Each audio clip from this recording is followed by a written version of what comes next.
Okay guys, muri iyi video ngiye gusubiza abantu batanu banyandikiye bambwira bati uzatwereke uburyo twafunga nimero zacu ntihazajye hagira umuntu wadushyira mu magurupe atabanje kubidusabira uburenganzira.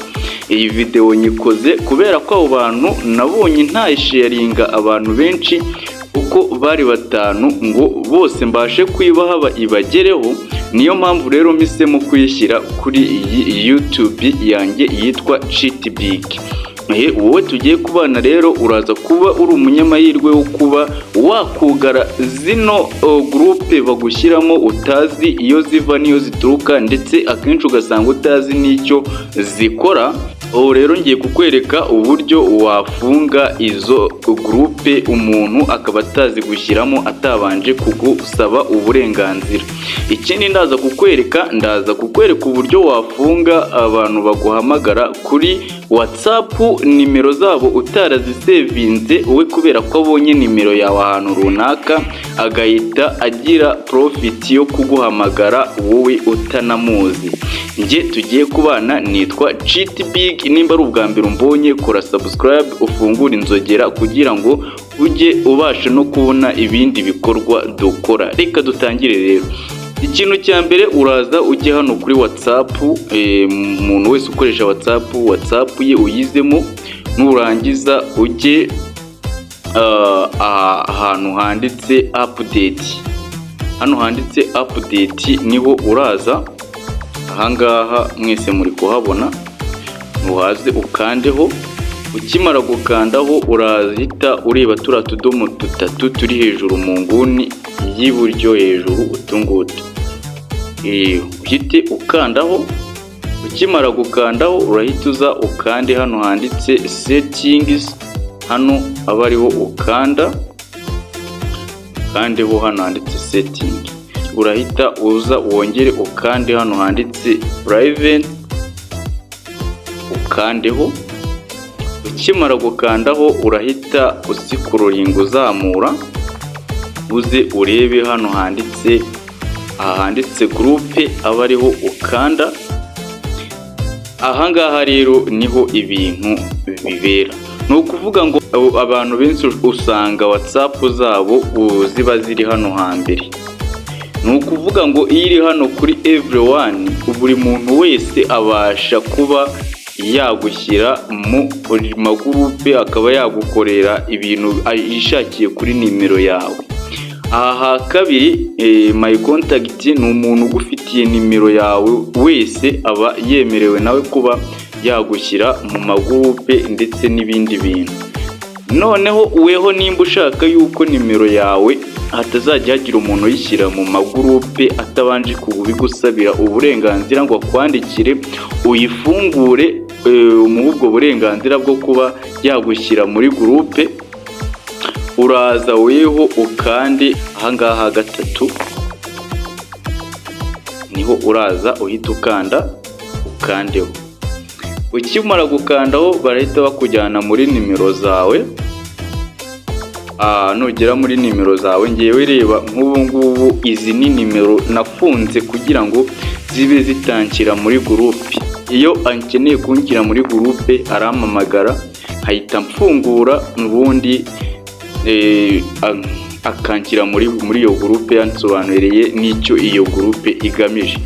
Reka nkwereke rero uburyo nawe uri buselectinge bino bintu, kuko we uri kubona biragusaba kujya ugenda ukora ku kantu kamwe kamwe, ariko nuza ugakora hano hari tuno turongo tutatu dutambitse hariho n'akavi, ariko biraterwa na telefone uri gukoresha. N'ubu uri gukoresha iPhone, hano biraba biri hano hasi, uraza gusanga biri hasi ahangaha.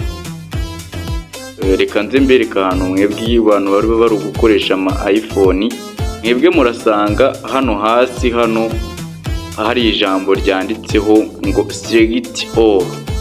Ubwo niho urakanda zose nimero zihite ziba gutya, ubu nizanjye zimeze. Dore nkanzeho gutya kuri kano ka fresh nababwiraga, urabona ubu bimeze gutya. Umuntu aba yemerewe kuba yanshyira muri gurupe yishakiye. Abantu bose bemerewe kuba banshyira muri gurupe yishakiye. ariko rero reka nabiritse uburyo urakora. Ubwo ni ukuvuga ngo nuza ugakanda wanditse select all cyangwa se ukaza ugahita ukora kuri kano, ni ukuvuga ngo uraba babujije kuba bagushyira mu magurupe. Ubu urabona ukeneye yuko wamuha ubwo burenganzira urajya ukoraho nimero yihorere, ariko nubona ari ngombwa ko bose ubugara ubafungira uraza ukoreho gutyo, nurangiza ubona bimeze gutya uhita uza ukande kuri kano kavi kari hano kari mu ibara ry'icyatsi kibisi ukoreho, urategereza uploading. Tayari ubu byabaye.